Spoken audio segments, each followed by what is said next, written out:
Going to be leading into a disruptor drop. And the Archons are still moving around, trying to get some extra damage done. With the speed prism, now this is a lot more threatening. Oh god, those drones don't have a great retreat path. But the Spore Crawler zones out this warp prism a little bit. So it cannot just maneuver up and allow those Archons to just immediately pick up on top of everything else. Archons find some Overlords that are bunched up. That's actually going to be 3 or 4 Overlord kills. Oh my god, that's actually quite a few. Shimmer isn't going to get a little supply blocked off of that. And it's a bit late, but I have to say, Gerald's definitely finding some nice damage now. And what's also impressive is that he is still spending his money during all of this as well. He's getting up his 4th base at kind of like the normal 3rd base location.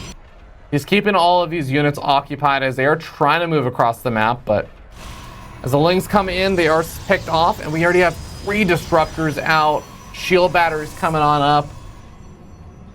Gerald also staying on top of those upgrades. This is going to be a very tough attack for Jim Resing to make work. This is not most of his supply, though.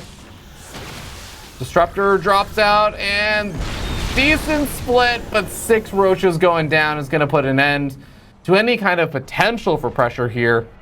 I don't think there was that many units, but there is the rest of Jim Rising's army. I just feel like it's going to be coming in a little too late to do a lot. We'll see. Disruptor finds a good connection.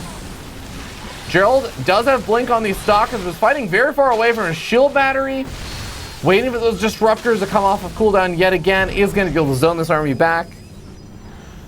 And if Gerald is able to survive over here without really taking too many losses, I still think he's going to be in the better spot, just because tech-wise, I like his position a lot more. He's trying to go hunting for roaches yet again. Disruptor in the Warp Prism with speed. It's just forcing Jim Rising to be incredibly attentive to where his army is. Kind of a weird circle around. Gerald is going to start getting flanked by a lot of his opponent's roaches now as they come in to reinforce, but these disruptor shots are once again absolutely killing it, literally. That's 14 kills on roaches, purely. Roaches and Ravagers from just 2 of these disruptors. And now 3 additional roach kills on another one. Kind of surprised that Gerald is feeling this confident pushing further forward, but I mean, if he's able to warp in one more time, I can kind of feel this. Oh my god, that disruptor shot. That might actually be the game-ending one. There it is. GG. Gerald takes the game. I want to say it'll be kind of important to scout that out, but if you're going for this sort of Blink Stalker style, you really do start putting pressure on before the mutas really start coming on out.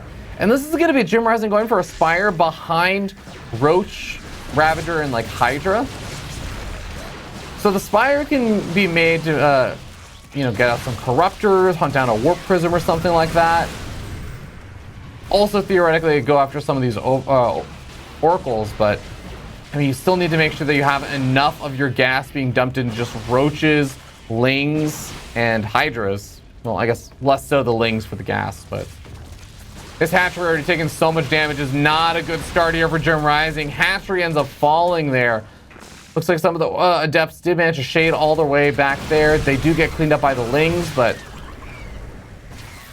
Stasis Trap catches a few of these units. That's a Ravager caught as well. Oracle continues to harass. 5 mutas on the way, but how much damage are they really going to be able to get done? Jim Rising is in a very rough economic position. Gonna end up losing a Ravager over here as well as another Roach. And resources lost really do not lie. 6 units lost here for Gerald. A lot of those are the earlier Adepts. And then 2 Stalkers and 1 Oracle from the earlier game. We're going up to 9 mutas. They're gonna try and sneak their way down along the bottom right-hand side. Some Lings along the top side. I like that, but the Oracles are actually sitting back at home. The Oracles are ready and waiting to help defend while the Stalkers put on the pressure. Which basically means that it's just down to the mutas now. What are the mutas going to be able to do? Gerald not quite getting vision of those mutas there. Alright, now he sees the mutas.